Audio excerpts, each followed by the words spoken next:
Kumusta mga kaboxing? This is Boy Kalawang TV. So matapos nga pong bigyan ng award kahapon si pambansa kamao Manny Pacquiao ng Canastota, New York bilang Boxer Hall of Fame inductee class of 2025 sa pagiging magaling na boksingero nito, ay kahapon din po mga idol nagkaroon ng parada si pambansa kamao Manny Pacquiao matapos awardan ito kahapon ng Canastota, New York. At makita po natin dito mga idol na napakaraming boxing fans nga po ang gustong magpapirma ng autograph kay pambansa kamao Manny Pacquiao at gusto siyang malapitan dahil sa malaking tulong na naiambag nito sa sport ng boxing.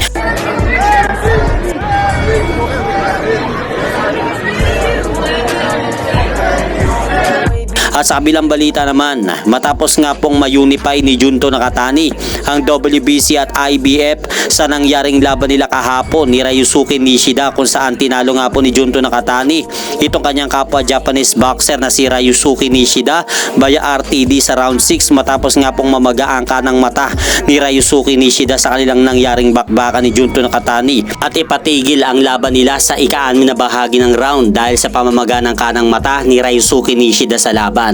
Ay kahapon din po mga idol na pag-alaman pala natin na nanood ng laban ni Junto Nakatani itong si current undisputed world super bantamweight champion na Oya Inoue upang masaksiyan ito ang laban ng kanyang mga kababayan. Kaya dahil sa impresibong panalo na ipinakita mga idol ni Junto Nakatani kay Naoya Inoue kagabi, ay welcome nga po ni Naoya Inoue itong si Junto Nakatani sa super bantamweight division at sinabi nito na sabik na siyang makakita ng malakas na Japanese fighter sa kanyang division. Kaya kung sakaling aakyat na ng super bantamweight division itong si Junto Nakatani mga idol, marami pa po siyang haharapin na contender bago harapin nito si Naoya Inoue. Siguro mga idol pwedeng itapat kay Junto Nakatani itong ating Pilipinong kababayang boksingero na si former 3 division world champion John Real Cuadro Alas Casimero upang matesting niya kung kakayanin ba niya ang mga boksingero sa 122 pounds division bago harapin nito ang binansagang Japanese monster na si Naoya Inoue.